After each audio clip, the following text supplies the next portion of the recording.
అందరికీ నమస్కారం. ముందుగా ప్రేక్షకులందరికీ శివరాత్రి శుభాకాంక్షలు. సో ఇవాళ శివరాత్రి సందర్భంగా మన మార్కెట్స్ సెలవు తీసుకున్న సంగతి తెలుసు.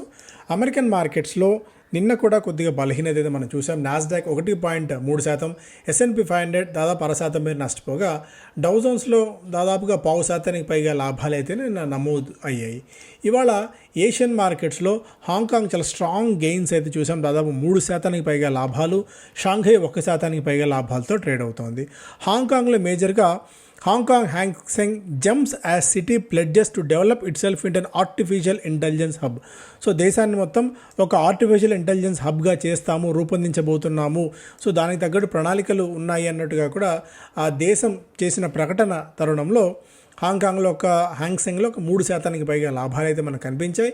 నికాయ్ 0.5% మేర నష్టాలతో అయితే యాజ్ ఆఫ్ నో ట్రేడ్ అవుతూ వస్తుంది.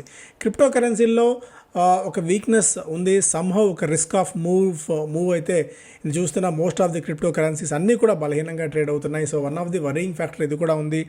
1,00,000 మార్క్ పైన క్రాస్ చేసి అంతకంటే భిన్నంగా అంతకంటే పైకి వెళ్ళిన బిట్కాయిన్ కూడా క్రమంగా నేలచూపులు చూస్తుంది. దాదాపుగా మనకి $88,000 అంటే ఇక్కడ పీక్ నుంచి $1,00,000 పైన స్థిరంగా ఉన్నది. ఒక్కసారిగా వీక్నెస్ అయితే మనకి కనిపించింది. సో అక్కడి నుంచి యాజ్ ఆఫ్ నో మనకి బిలో $90,000 కూడా యాజ్ ఆఫ్ నో ట్రేడ్ అవుతుండడం అనేది కొద్దిగా వరింగ్ ఫ్యాక్టర్గా అక్కడ చూడవచ్చు. అండ్ గోల్డ్లో కొనుగోళ్ల మద్దతు కొనసాగుతున్నది 2,930 యాజ్ ఆఫ్ నో ఉంది. 2,950 ఆల్మోస్ట్ అదే స్థాయిల దగ్గర గోల్డ్ ట్రేడ్ అవుతూ వస్తుంది. ఆయిల్ ఇది కూడా ఆల్మోస్ట్ అటు ఇటుగా అదే స్థాయిల దగ్గర ట్రేడ్ అవుతూ ఉండడం మనం చూడవచ్చు. $73-74 దగ్గర పెద్దగా ఇందులో కూడా మొమెంటం అయితే లేదు. Trump floats $5 million gold card as a route to US citizenship. So యుఎస్లో ఇప్పుడు వెళ్ళాలి అంటే ఆల్మోస్ట్ 45 కోట్ల రూపాయలు మనం వెచ్చించగలిగితే దాదాపుగా యుఎస్లో సిటిజన్షిప్ అండ్ గోల్డ్ కార్డ్ పొందవచ్చు. రైట్ రాయల్ ఎంట్రీ ఎంతకాలం $1 million $2 million ఉండి అక్రమంగా వెళ్ళే అవకాశాలు ఉన్న మార్గాన్ని ఇప్పుడు ఆయన సులభతరం చేశారు. యుఎస్ ఇబ్బందులు ఎదుర్కొంటుంది ఆర్థికంగా, వాటన్నిటిని పక్కన పడేసి సో ఇలా పెద్ద ఎత్తున కనుక జనాలు వచ్చినట్టయితే తమ దేశంలో స్టాండర్డ్ ఆఫ్ లివింగ్ కూడా బాగా ఉంటుంది అన్నట్టుగా కూడా ఆయన దీన్ని ఇప్పుడు ప్రమోట్ చేసే ప్రయత్నం అయితే చేస్తున్నారు. ఎకనామిక్ టైమ్స్ ఫస్ట్ పేలో RBI serves lenders capital refreshment, banks lending to NBFCs and micro enterprises. కొద్దిగా లిక్విడిటీ బూస్ట్ చేయడానికి central bank cuts risk weight on bank finance to MFIs to NBFCs and micro credit. ఇది కొద్దిగా ఎన్బిఎఫ్సిస్కి అలాగే micro finance ఇన్స్టిట్యూషన్స్కి ఒక positive సంకేతంగా చెప్పుకోవాలి. UK wants to be India's premier league partner and 2 lakh crores vanished. Tata Motors becomes Nifty's worst nightmare. So Tata మోటార్స్లో క్రమంగా బలహీనత, ఈ మధ్యకాలంలో ఇంతటి పతనం 1 year నుంచి చూస్తే మనకి దాదాపుగా 1,150 స్థాయిల నుంచి ఏ మాత్రం రిస్పైట్ లేకుండా స్టాక్లో బలహీనత కొనసాగుతూనే ఉంది. ఇప్పుడు 650 స్థాయిల కంటే $660 మార్క్కి దిగి రావడం అయితే మనం చూసాం. 52 వీక్ హై 1179, అక్కడి నుంచి క్రమంగా స్టాక్లో వీక్నెస్ కనిపిస్తూనే ఉంది. సో దీనికి జేఎల్ఆర్ కావచ్చు, రకరకాల కారణాలు, ఒక కారణం అని చెప్పలేము. మ్యాసివ్ కరెక్షన్ అయితే మనం చూసాం. At the same time Tesla ఇండియాలోకి ఎంట్రీ అవుతుంది, అది కూడా ఒక రీజన్గా చెప్పుకోవచ్చు. సో ఇప్పటివరకు ఏం చేయాలి? So with 44% market cap erosion, Tata Motors steep correction has undoubtedly shaken investors. However, analysts believe that most of the negatives are already priced in. దాదాపుగా ఈ నెగిటివ్స్ అనే ఫ్యాక్టర్ అయిపోయాయి. సో ఇక్కడ నుంచి కొద్దిగా అండర్ పర్ఫార్మెన్స్ కొనసాగినా కూడా మేబీ టార్గెట్ ప్రైస్ 930-935 రూపీస్ దాకా CLSA and BNP పరిబాస్ లాంటి కంపెనీస్ అయితే చెప్తున్నాయి.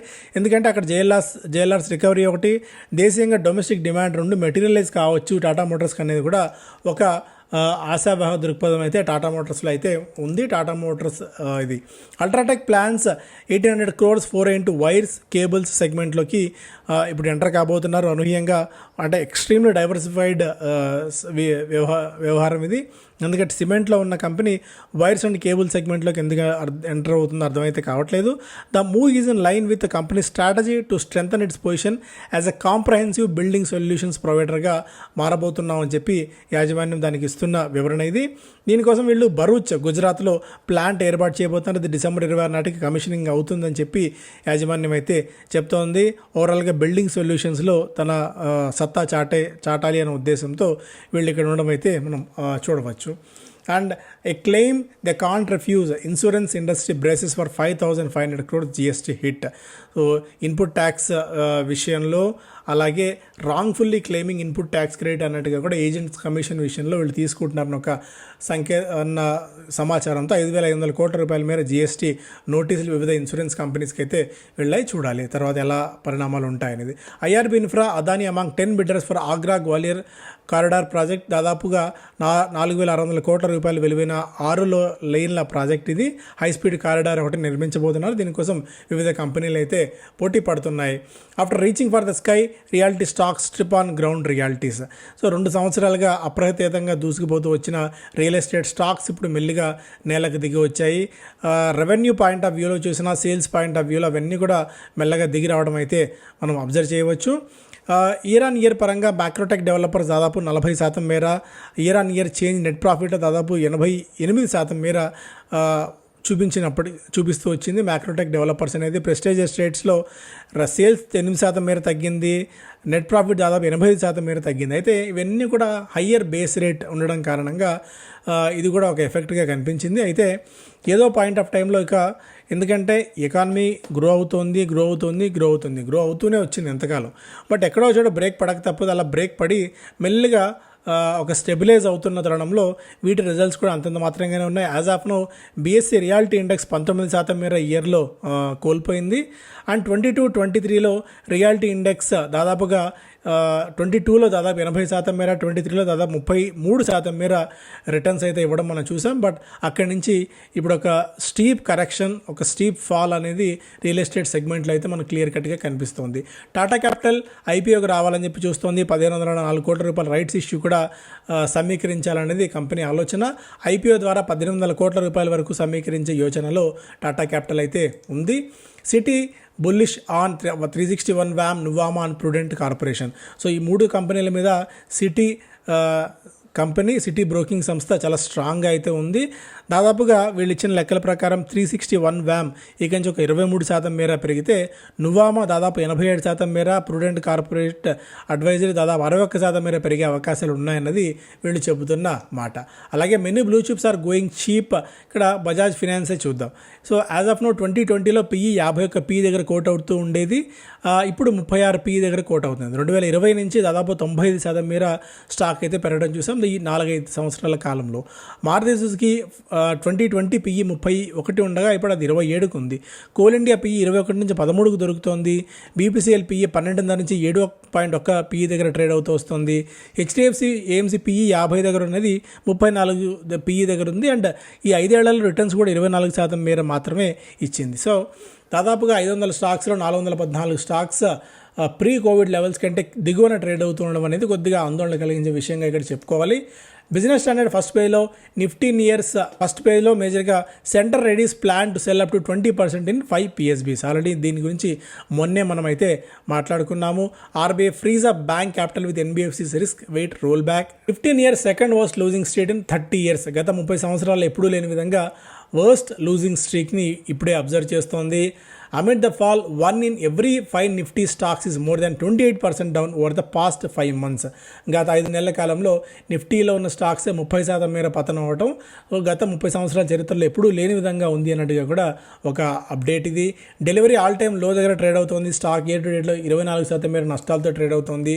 విజయ డయాగ్నోస్టిక్స్లో అనూహ్యంగా మళ్ళీ కొనుగోళ్ల మద్దతు కనిపించింది. 15% మేర లాభంతో టాప్ గెయినర్గా నిలిచింది ఏ గ్రూప్ స్టాక్స్లో.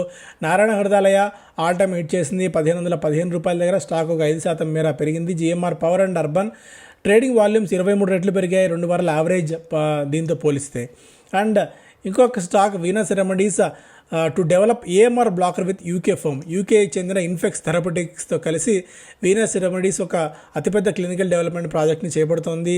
Helps reduce resistance to beta lactam antibiotics like meropenem. So antimicrobial రెసిస్టెన్స్ని తట్టుకునే విధంగా వీళ్ళు ఒక డ్రగ్ని తీసుకురాబోతున్నారు అన్న ఒక మేజర్ అప్డేట్గా చూడవచ్చు. అయితే దీని గురించి అంత అవగాహన లేదు కాబట్టి నేను దీని గురించి అంత క్లియర్ కట్గా కూడా చెప్పలేను. సో ఇవి ప్రధానమైన వార్తలు. సో ఏషియన్ మార్కెట్స్ వీక్గా ఉన్నాయి, అమెరికన్ మార్కెట్స్ వీక్గా ఉన్నాయి. సో దీని క్యాస్కేడింగ్ ఎఫెక్ట్ మనం మార్కెట్స్ మీద రేపు ఉండే ఛాన్సెస్ ఉంది. ఇవాళ US మార్కెట్స్ బాగా రికవర్ అయినా కూడా దాని ఇంపాక్ట్ అయితే మన మార్కెట్స్ మీద కొద్ది రోజుల పాటు ఉండే అవకాశం ఉంది. ఎందుకంటే యూఎస్లో మేజర్గా గ్రోత్ కన్సర్న్స్ ఇబ్బంది పెడుతున్నాయి, కన్జ్యూమర్ కాన్ఫిడెన్స్ మెల్లిగా తగ్గుతోంది. సో ట్రంప్ అలాగే మన ఎలాన్ మస్క్ చర్యలు ఆయన డోజీ రూపంలో అతిపెద్ద సంస్కరణ చేయబడుతున్నాయని ఆయన భావిస్తున్నప్పటికీ దాని ప్రభావం ఉద్యోగుల మీద ఏ స్థాయిలో ఉంటుందన్నది కూడా ఇక్కడ మనం గమనించాల్సిన అవసరం అయితే ఉంది. సో అంటిల్ అన్లెస్ ఒక క్లారిటీ వచ్చేదాకా నేను పదే చెప్తున్నట్టు ఈ ఫైనాన్షియల్ ఇయర్ ఎండింగ్ వరకు పెద్దగా ఎలాంటి ఇది తీసుకోకపోవడం మంచిది. స్టెప్స్ భారీ ఎత్తున మనీ కమిట్ చేసేందుకు తర్వాత మళ్ళీ మనకు మెల్లగా క్లారిటీ వచ్చిన తర్వాత మేబీ అప్పుడు ఇన్వెస్ట్ చేసుకోవచ్చు. అయితే మార్చి నెలలో సాధారణంగా ఫైనాన్షియల్ ఇయర్ ఎండింగ్ కాబట్టి మ్యూచువల్ ఫండ్స్లోకి కొద్దిగా నిధులు వచ్చే అవకాశం అయితే ఉంటుంది. అది కొద్దిగా మేబీ మార్కెట్స్ని పైకి తీసుకెళ్లే ఛాన్సెస్ అయితే ఉన్నాయి. బట్ ఏదైనా సరే భారీ ఎత్తున కమిట్ చేసేందుకు, మనీ కమిట్ చేసేందుకు ఇది రైట్ టైం అయితే కాదు అని చెప్పుకోవచ్చు. మీరు ₹1,00,000 ఇన్వెస్ట్ చేద్దామంటే 10,000 to 15,000 మాత్రమే పరిమితం ఉండి ఈ మార్కెట్స్లో ఇన్వెస్ట్ చేసుకునేందుకు. సో ఇవి ప్రధానమైన updates. Thank you so much.